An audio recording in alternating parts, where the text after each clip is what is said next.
dalam hal pembangunan ibu kota negara. Saya mau jelaskan dulu kenapa ibu kota negara ini dipindahkan gitulah anunya oleh negara, oleh bangsa yang dimotori dilakukan oleh Bapak Presiden Jokowi. Ada orang bicara, kenapa masih ada yang mengatakan ibu kota itu terlalu cepat dipindahkan. Bagi saya ibu kota itu sudah terlalu terlambat untuk dipindahkan. Karena presiden pertama tahun 1957-60 sudah ingin memindahkan ibu kota itu. Apapun pada saat itu alasan beliau, tapi sudah mau memindahkan ibu kota di Palangkaraya, Kalimantan Tengah. Tahun 1996 akhir, presiden kedua kita mau memindahkan ibu kota itu juga dari Jakarta ke Jonggol. Tahun 2013 awal, presiden ke-6 SBY. Salahkah SBY? Kalau di Inggris orang bilang Y itu Y. Kalau di Nuhas apa? Pada-pada.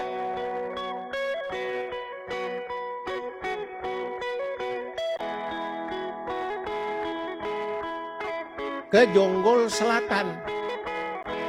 Jadi Pak Presiden pertama ke Palangkaraya, presiden kedua ke Jonggol, presiden ke-6 ke Jonggol Selatan.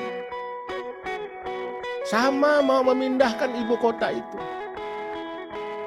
Hasil penelitian dan kajian para pakar geolog di Jakarta, setiap tahunnya mengalami sinking land average 4 cm per year. Bayangkan kalau 100 tahun lagi, maka ada 4 meter atau 400 cm wilayah 20% Jakarta itu mengalami penurunan di bawah permukaan laut. Termasuk Istana dan Monas.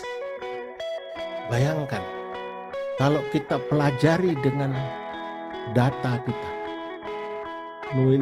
nuansa berpikir dengan ilmu yang kita miliki. Apa yang terjadi pada pemikiran Soekarno, Soeharto, dan SBY? Apakah beliau ini seperti ada ilham atau bisikan atau bahasa Jawanya wangsit? Kita tidak tahu.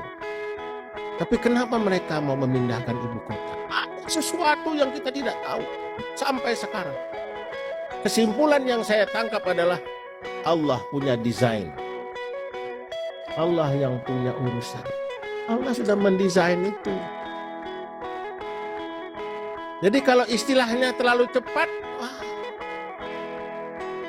Tapi saya lihat orang-orang, mohon maaf Pak Rektor, orang-orang yang menantang itu memang kelihatannya, saya amati komentar alasannya itu memang tidak begitu komprehensif dalam dipandang dari kebangsaan. Alasannya apa? Alasannya kita tidak memiliki atau belum memiliki kemampuan finansial. Alasannya adalah kita harus mengutamakan ekonomi rakyat dulu, baru ibu kota. Kalau ditinjau dari aspek kebangsaan, pandangan kebangsaan itu terlalu kecil. Cetek bahasa orang Jakarta. Kecil. Bisa kita bayangkan bagaimana Kairo sekarang membuat kota baru namanya New Kairo, sekitar 45-50 kilo di sebelah tenggara Kairo sekarang. Kan dibangun ibu kota baru. jauh lebih besar biayanya dibanding yang akan kita bangun di IKN sekarang. Lebih kurang 1.700 triliun rupiah. Ada lagi nama kota yang dibangun di selatan Beijing, Xiaoan. Karena populasi di Beijing itu sudah mencapai 53 juta. Tidak mungkin pindah ke selatan namanya Xiaoan. Dibangun berapa biayanya? 8.500 triliun rupiah. Hampir 4 kali APBN Indonesia. Sekarang tinggal 15, mungkin 10% selesai. Kita hanya membangun dengan keperluan dana 466 triliun. Kecil. Kenapa kecil? Itulah kehebatannya. Karena membangun ibu kota, nantinya saya jelaskan, membangun ibu kota itu dengan sebuah sistem.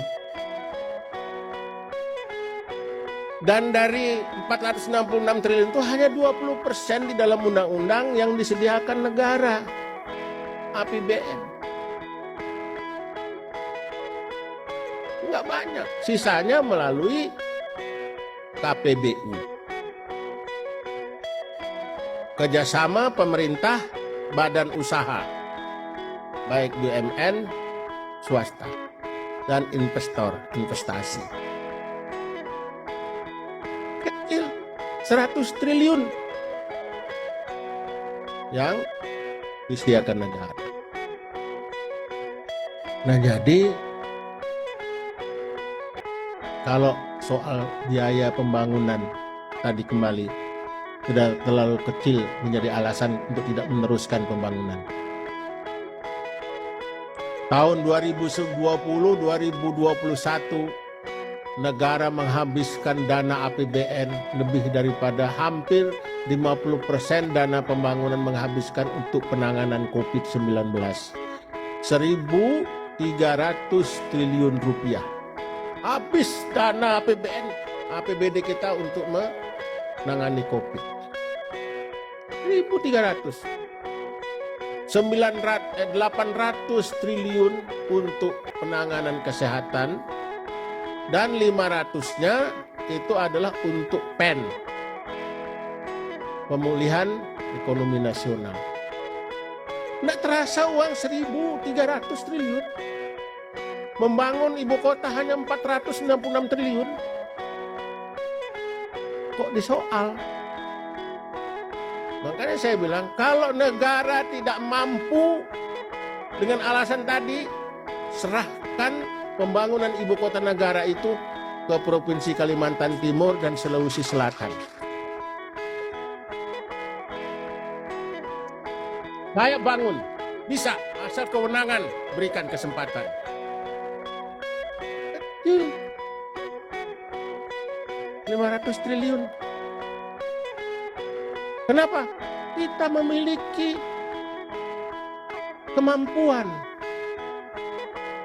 SDM kita cukup. Sumber pembiayaan kita pasti dapat. Asal diberikan kewenangan tadi. Karena kalau sumber daya alam yang ada di Sulawesi Selatan dan Kalimantan Timur itu menjadi jaminan kolateral yang sangat bernilai. Investor mana yang tidak berminat hanya dengan uang 500 triliun? Pasti punya minat. Kan begitu. Ini bukan ada nih, memang sanggup saya. Asal diberikan kewenangan, Gubernur Kaltim, kau bangun dengan kewenangan semuanya sini.